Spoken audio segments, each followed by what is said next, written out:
দিব লাগিব 10টা দিলেও নহ'ব তাৰমানে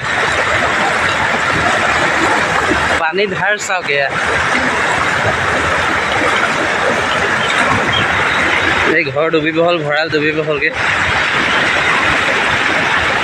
ইমান দ হৈছে ক'ব পানী নিতিয়াব স্কুটিয়ে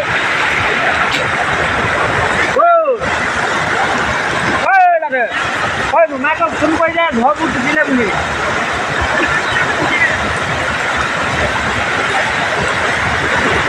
ঐ গাড়ীটা লৈ যাওঁ নি